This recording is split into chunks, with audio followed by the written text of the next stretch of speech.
In the winter season, around December 25th, the people celebrated the winter solstice. And so the winter solstice would come about somewhere from December 21st all the way to around January 6th or so.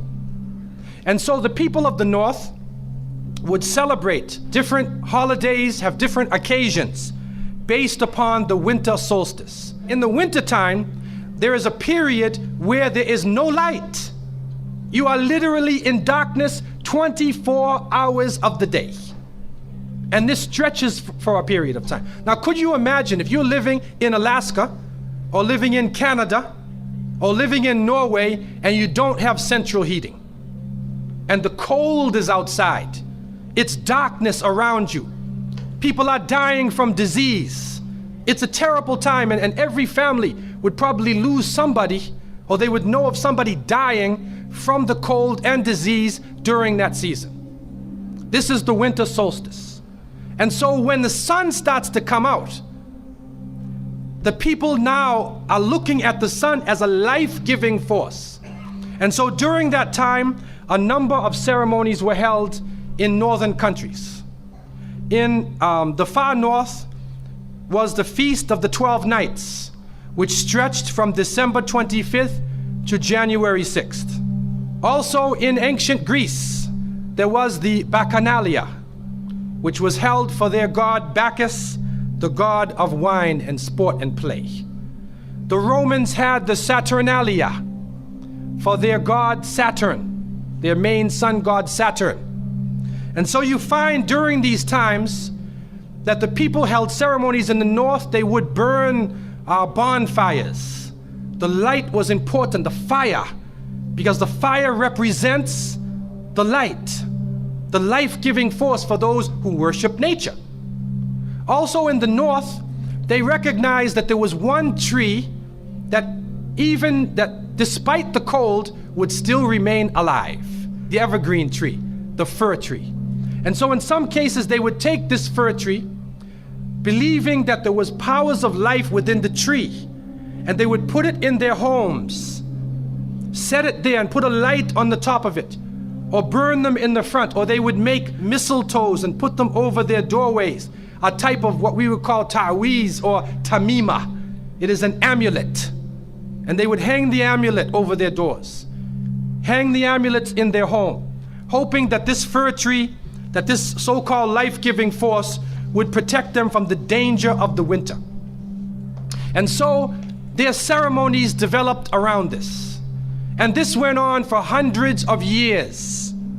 We also find in the ancient northern countries, and the Druids of the north, they carried out special ceremonies surrounding the mistletoe and surrounding the fir tree and the beliefs, and they would meet within circular areas. And they had a secretive cult that spread throughout the far northern countries. One of the interesting individuals, and you can look this up if you can find it in the dictionaries or encyclopedias, is a man called Mithra or Mithras. This is a very mysterious character. And when you look at history, you find that this individual called Mithra was born on December 25th. His day of the week was the 7th day of the week, that we still call Sunday. He was supposed to be the son of the sun god himself, and they had a special sacrament made up of bread and wine, and they would make this drink during this time, and supposedly he died for the sins of the people. Sounds familiar, doesn't it? But when you try to find Mithra or Mithras in the encyclopedias, they, through state intervention, erased the name. Why is this? That is because after the time of Jesus, Isa alayhi salam, when the message began to spread and they went north, and you'll see within historical writings that Barnabas, one of his disciples, met a man named Saul or Paul, who later called himself Paul. Paul said he saw Jesus on the Damascus road, and he went to the disciples, but the disciples turned against Paul. Only Barnabas stayed with him. But when Paul and Barnabas went into Greece, Barnabas left him. Now, what is the reason why they all left him? What are the concepts coming through Paul? Many people say, well, they left him because he was Saul before and he used to torture the early followers of Isa alayhi salam. But also you can see, and if you look at present day Christianity, that most of the concepts of the Trinity, of the blood sacrifice, the original sin, and most of the concepts which relate to more than one God are coming through Paul. The preachers are quoting Paul sometime more than Jesus during their sermons. And so Barnabas left Paul. And somewhere in the early days, in Rome or Greece, somewhere in that area, those missionaries who were teaching the teachings of Jesus, Isa alayhi salam, met with this force coming from the north. And so you will see in ancient Roman history that in some cases the Roman emperor would go out to the Colosseum and the gladiators would be fighting each other and everybody's cheering for the gladiators. Sounds like one of our football games. They would go to the Colosseum, right?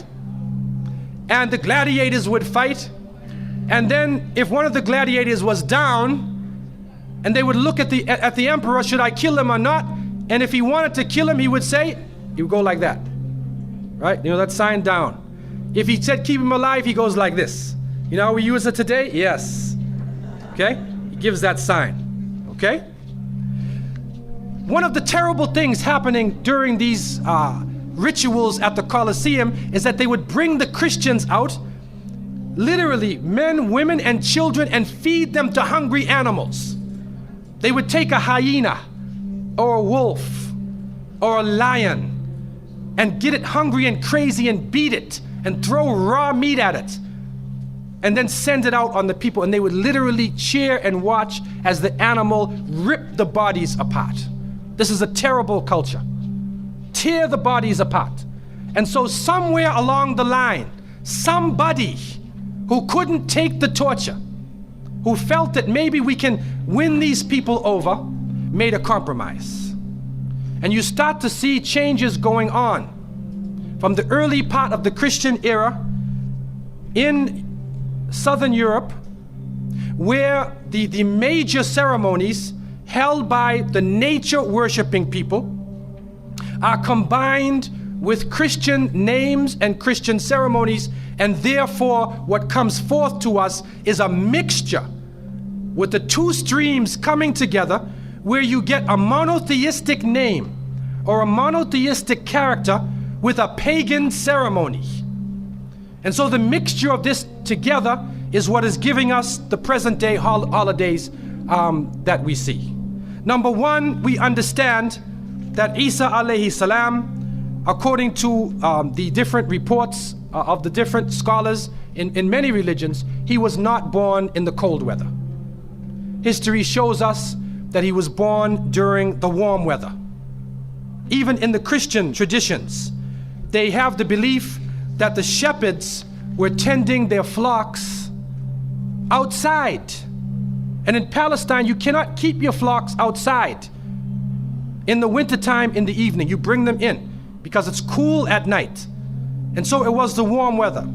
It was also the time of the taxes in the north.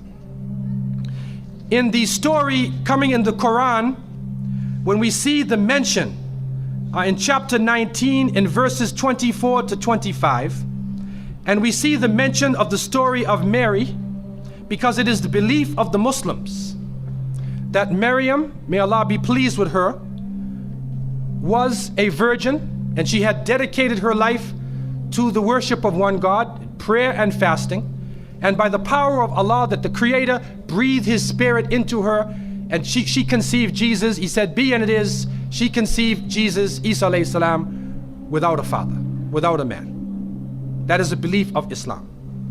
It is also a belief that when she felt the pain of the pregnancy, that the angel came to her and told her to go outside of the city. She went outside of the city to a remote area, and there she found a palm tree, and she found water. And it was speaking about rutub, janniya. It was speaking about a type of rutub, or a type of dates. And those who know, who have lived in the desert area, know that when the dates become ripe, when you start to see the color of the dates change, because dates are not brown, you know.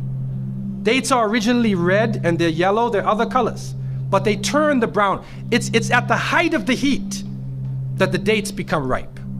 And so it's at that time that she gave birth to Isa alayhi salam. So from different points of view, different historical points of view and different religions, we understand that Isa alayhi salam was not born during the winter season. He was born in the warm weather. So who was it that was born in the winter season? What is that? Who is that character now? Let us become detectives and try to find out the answer to this problem. Number one, you have to understand this concept of Saturn, the concept of Bacchus. When they are portrayed by the different artists who drew pictures of them or the sculptures, they're usually portrayed as a heavy-set man with a white beard. And when in the Sistine Chapel, Michelangelo drew his picture, you could see the long flowing beard, and there are actually pictures of this man on a sled being drawn by snakes with wings. Snakes with wings. Snakes do not normally fly. But in this case, the snakes have wings, and the heavy-set man is on his sled being drawn by these flying animals. Sound familiar to you now, doesn't it? He's being drawn by the flying animals. He's performing miracles. He's coming out on December 25th, which is not the birthday of Isa alayhi salam, has nothing to do with Christianity. It is the time of the Bacchanalia and the Saturnalia, and he is representing riotous fun, drunken revelry. And so what happens on Christmas, the Christmas season, especially in America, people today are not even thinking about Isa alayhi salam. They're not even thinking about Jesus. They're looking how they can get drunk. On Christmas, what is going on? In the Caribbean and many parts, if they offer you a Christmas pudding or Christmas pie or Christmas drink, watch out. Because it's probably laced with rum or wine. That's the spirit of the season. Now, this riotous occasion that was going on went so far that the Christian church banned it. And the Church of England, according to historical sources, actually banned it all the way to 1647. It was prohibited in England to celebrate Christmas because they saw Christmas as being a pagan holiday. This is an official position taken by the Christian church, the Church of England, who were known at that time as Puritans. What happened was an individual was superimposed. A name was superimposed. We hear about the name of Saint Nicholas. Saint Nicholas. Now, Saint Nicholas himself is actually coming from the ancient writings of Beowulf. And in these writings, which are done in the Scandinavian region, we find the name Nick or Nickel or Nicker. He was known as a demon, the demon of the north. He was known as the evil spirit of the north, the name of Odin, the evil principle. And so in Germany and in many of the northern countries, the people actually looked upon this so-called Saint Nick as being an evil force, and they would tell their children in the wintertime, don't go outside, because if you do, Nicholas will come along, Nickel will come along, he'll capture you, put you in his bag, and take you away. And so they used it as a negative concept. In Isaiah, in what is left of the Bible, in chapter 4, in 14:13, the devil is known as the prince of darkness. And it is an understanding that his throne, the seat of his power, is in the north. Somewhere in the north is the seat of power of this evil. And so the Germans also, when they depicted this Nicholas, or this Pelsnickel, as they would say, Pelsnickel in German, it means a furry devil. When they depicted him, they depicted him as a man with red fur. He had red fur coat, and his base was in the north, and he was the essence of evil. And the Church of England till 1647 took the position that this celebration could not go on. So what we are actually seeing is that the Christmas occasion was actually the time of evil. It was the time of the belief in the Saturnalia and the Bacchanalia. And because of this, they shifted the occasion to New Year's Eve. They shifted all of their feelings and their merriment and their evil to New Year's Eve. Now, before we go to that, looking back at Christmas, what is happening now in Christmas season? I don't know what goes on in Miami, but in the northern cities, on Christmas occasion, they put lights around and Santa Claus parades. Do you have a Santa Claus parade here? They have Santa Claus parades, and St. Nicholas is outside and he's in the streets and everybody's talking about St. Nicholas, and the poor children are taught that St. Nicholas is going to come down your chimney. Most people don't have chimneys in Miami anyway, but a 350-pound man is going to come down your chimney and bring you presents and keep his clothes white and red, and go to all of the homes in the area and put presents in your stockings and put presents under your tree, and then fly back out into space. And the father, the poor father who sweat and toiled all year to get you the presents, gets no credit for the present given to the child. St. Nicholas comes down the chimney, gives you this present, flies off into the night. And many of us were raised thinking, believing in this. Some of us would sneak into the night and look and see our father putting the present under the tree. We knew what he was doing anyway. But you went along with it, and the people say, well, you know, it's Christmas. Don't you like to have fun? You want to stop the children from having fun? What kind of people are you? But what are you teaching the children? You are using the name of Jesus, using the name of Isa alayhi salam, and you are using a figure who historically is the devil. The devil himself, wal-iyadhu billah. They are using his figure, and he has now taken over the Christmas season. Christmas now to most people means materialism. You have to buy presents for your cousins and your friends, and you gotta buy about 34 presents. And you find that most American people are in debt for 6 months after Christmas. Now, where is Jesus? You get drunk, you fight, you lose all your money, the stores raise their prices. Isa alayhi salam is described as a very humble person. Most of the time he didn't wear shoes, only 1 or 2 changes of clothing. A very simple person eating very simple food, fasting most of the time. You see what is going on? There are 2 streams now, a stream of polytheism, a stream of monotheism, and now the polytheism, the materialism, is overtaking the monotheism and standing in the way and taking over our society. And some foolish Muslims coming along from outside of in their country say, well, I just want to be an American. I want a tree too. So I said, one of the brothers said he had a Christmas tree in his house. He came for, I said, brother, do you know what the tree stands for? He said, no. Okay, I'll get a palm tree with dates. I'll make it halal, a halal Christmas tree. But brother, you have to understand what it means. You have to understand what it means. Number one, the Prophet ﷺ, when he spoke about, he talked about ar-ruqya, wa tama'im, wa tiwala. He said all of these things are shirk. That if you hang amulets thinking that this ta'weez or this amulet is going to protect you from something, then you are actually giving power to the creation of Allah and taking it away from the Creator. If you think that by making some spells, going to a magician and asking them to put a spell on someone, you want to get married, so you go to the Sahir and say, put a spell on Ali, I want to marry him. Put a spell on Zainab. What kind of marriage are you going to have if you go to the magician? And so the Prophet, peace be upon him, named all of these things, the superstitions, the amulets, all of these type of things are the other stream which goes away from monotheism, from the belief in one God, and takes you into another religion.